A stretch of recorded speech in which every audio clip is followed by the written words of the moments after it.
Olá, vamos conversar sobre um assunto que tem em todo lugar hoje em dia, né? Identidade. Quem somos nós? O que nos define?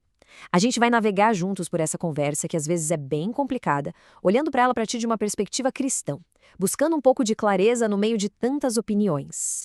Sabe aquela sensação de que tudo é meio líquido, fluido, que as definições sobre tudo parecem mudar a cada dia? Pois é, a pergunta que não quer calar é: no meio disso tudo, existe um chão firme? Uma base sólida para a gente entender quem a gente realmente é? Essa é a questão central que vamos explorar hoje.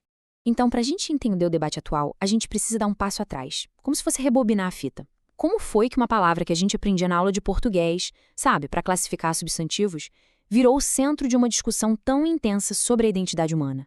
É uma jornada em tanto.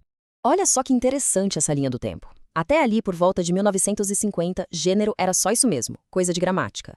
Mas aí, nos anos 50 e 60, alguns psicólogos começaram a separar as coisas. Falaram que uma coisa é o sexo, o biológico, e outra é o gênero, que seria o psicológico. Essa ideia pegou força. Nos anos 70, o movimento feminista usou isso para dizer que as desigualdades sociais não tinham base biológica, e o conceito continuou evoluindo. Nos anos 90, com a filósofa Judith Butler, a ideia se expandiu para dizer que gênero não é nem o que você é, mas o que você faz, tipo uma performance. Então, o ponto central de toda essa discussão é essa separação. De um lado, o sexo, que seria a nossa biologia, o corpo com que a gente nasce.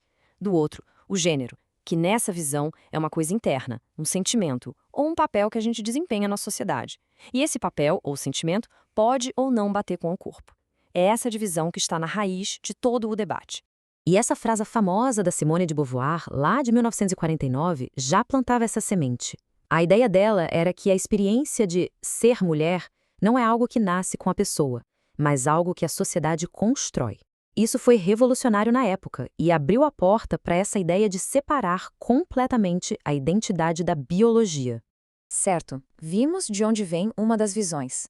Agora vamos virar a página e contrastar isso com a perspectiva bíblica. O que a fé cristã diz sobre o fundamento da nossa identidade? Bom, a resposta para isso começa lá no primeiro livro da Bíblia. E aqui está, Gênesis 1:27. Esse versículo é a base de tudo. A ideia central aqui é que a nossa identidade não é algo que a gente inventa ou escolha do zero. É um presente que a gente recebe de Deus, do nosso Criador. E desde o início, essa criação veio de duas formas muito claras e com um propósito: homem e mulher. E o que isso significa na prática? Primeiro, que fomos criados à imagem de Deus, o que nos dá um valor gigantesco que não depende do que a gente faz ou sente. A distinção homem e mulher nesse plano não é um acidente, mas um design intencional. A ideia é a da complementariedade. E, muito importante, corpo, alma e espírito não são peças separadas, mas um todo integrado, com um propósito que une o biológico e o espiritual. Essa imagem ajuda a gente a pensar nessa ideia de complementariedade. Não é sobre peças iguais, mas sobre peças diferentes que se encaixam perfeitamente para formar algo maior. Na perspectiva bíblica, as diferenças não existem para criar briga, mas para formar um todo mais completo e bonito que reflete a sabedoria de quem o criou.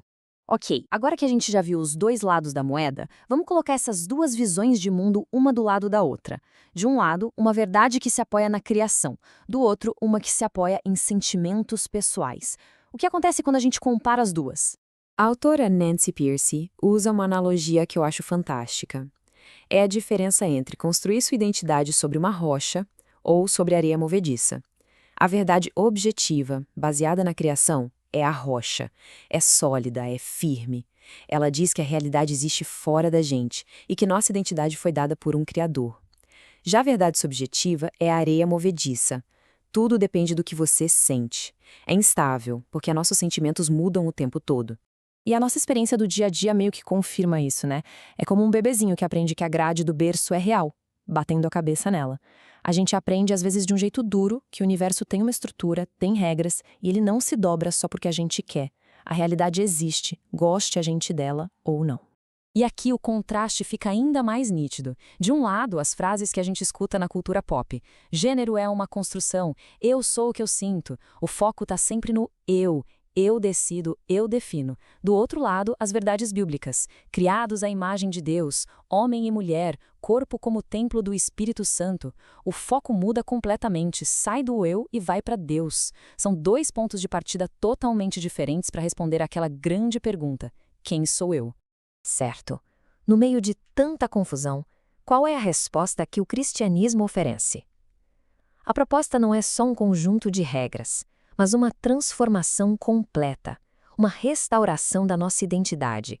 Para entender a resposta, a gente precisa entender o diagnóstico.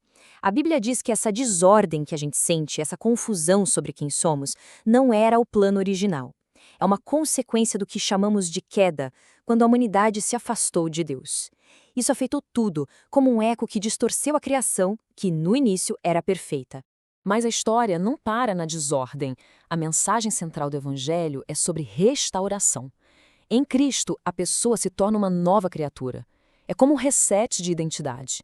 E essa nova identidade é mais profunda que a nossa biologia, nossa cultura ou nossos sentimentos. Ela é espiritual e está baseada não no que a gente faz, mas no que Cristo fez por nós. Então, o ponto crucial é que, para o cristão, a resposta final para a pergunta "quem sou eu?" não está em mergulhar nas últimas tendências ou seguir cada sentimento, por mais real que ele pareça. A resposta está numa relação com Jesus. Lembra da rocha e da areia movediça? Pois é, Jesus é a rocha, a base sólida que dá segurança no meio de um mundo que parece se desfazer. Ok, mas como a gente traduz tudo isso em ação? Como a comunidade cristã deve responder a esse debate de forma prática, com relevância e, acima de tudo, com amor? A proposta é um caminho com 3 passos. Primeiro, proclamar a verdade bíblica com coragem, mas sempre com amor, sem hostilidade. Segundo, ensinar e fortalecer as famílias e as novas gerações para que tenham uma base sólida.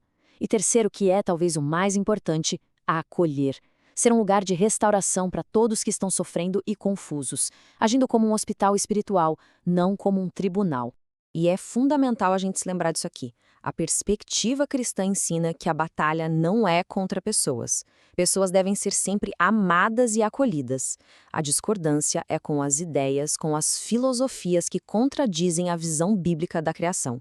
A resposta precisa ser sempre com graça e compaixão. E a gente termina com essa reflexão. Num tempo de tantas perguntas, como é que ter uma identidade firmada não em quem a gente sente que é, mas em quem Deus diz que a gente é em Cristo, pode nos dar não só as respostas, mas a força, a sabedoria e a graça para viver de forma plena e com propósito? É uma pergunta para a gente levar para a vida.